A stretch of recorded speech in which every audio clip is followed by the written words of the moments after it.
We are continuing to follow breaking news this morning. Speaking of Jim Hooley, the crash and explosion in Aurora knocking out power this morning to hundreds of people. Sky Fox over it right there.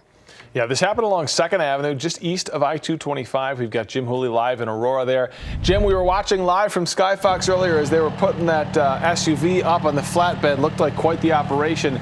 But I think the power outage is the bigger mess from all of this. What happened?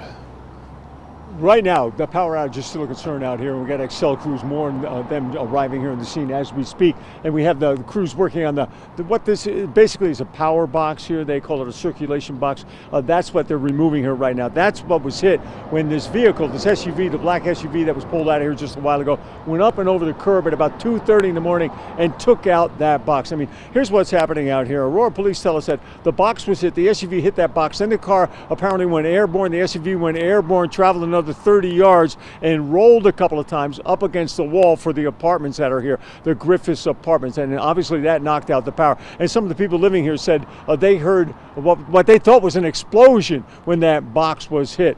We talked to Aurora police. They say 3 people were inside that SUV. This is the latest information from them right now. All 3 were taken to the hospital, 2 with minor injuries and 1 person suffering somewhat serious injuries. We don't know the nature of the people that were inside, who they were inside that SUV, but I can tell you, we did see when the doors were open of that SUV, when they were pulling it out, we did see a lot of kid stuff inside. There were backpacks inside, car seats, things like that. So again, we don't know exactly who may have been inside. Power's still being restored here. We understand at one point the power was out here at the apartment complex and some of the blocks around here to as many as 3,000 people. That number may be down to about 300 right now, but at least some of the crews here say that it's going to be at least hours now until the power is restored thoroughly and fully here at the corner of 4th and Sable. But the work is underway here. That SUV pulled out here. Got to give a lot of credit to those guys that hauled it out of here. And 3 people taken to the hospital after this crash and this explosion here